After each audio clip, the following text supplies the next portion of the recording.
But Susan, I want to ask you very briefly about your activism, because I love your work, and I think you've been one of the few people speaking the truth for a number of years.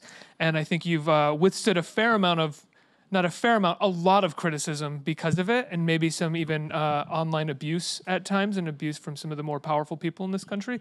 And I'm wondering if you have felt in any way over the past few years that it has taken a toll, or people have been unable to extricate your activism from your work, if your work has in any way suffered because of you lending your voice to these campaigns and to this work. Well, it helps to live in New York.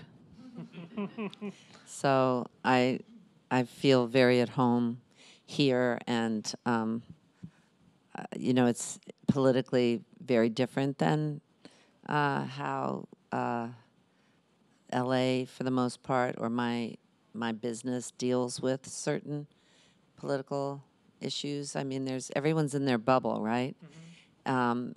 Being in New York, your bubble involves a lot more people that are different than you are, and you know, it's so diverse. I mean, that's one of the reasons I raised my kids here.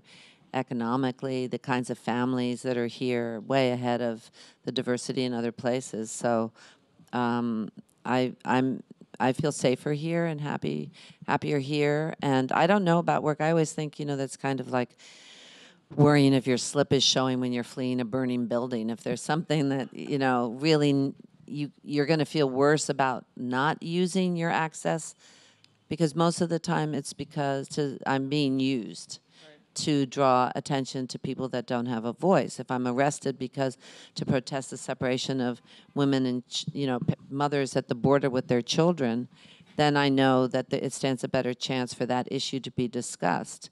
If there's misconceptions about Bernie Sanders and I'm out on the road, I can talk to people and explain his policies, and I have access to things that, or any group that doesn't have a voice, you know, and I think that's kind of our job, is to look out for other people.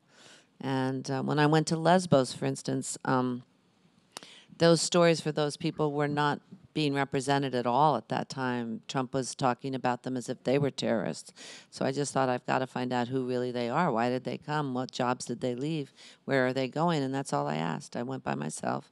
And so I was able to come back, in certain places like The View or whatever would show the film or the stuff that I take, and not really film, just stuff on my phone. And I think that it maybe helped them rebrand a little bit, because they had such a bad rep, and just kind of opened the door. So that's, I'm not good at making big political speeches, or I don't want to be in charge of anything. I don't want to run for office. But if I can get people information that they're not getting, like one of the earliest ones was AIDS, and that was just like nobody was taught. Nobody knew what was going on, you know. And when they did present it, it was in such a scary, horrible way. So, you know, in New York, being part of the theater community too was so hard hit. Yeah. So, you know, to get out there, and the New York Times wouldn't even cover demonstrations or ACT UP or anything. So sometimes if there's somebody that can be there, that they can talk about, then that helps them do their job as journalists. So I'm just like a little light that shines light on things that aren't getting light on, but I'm not a leader or somebody that's going to really be effective that way.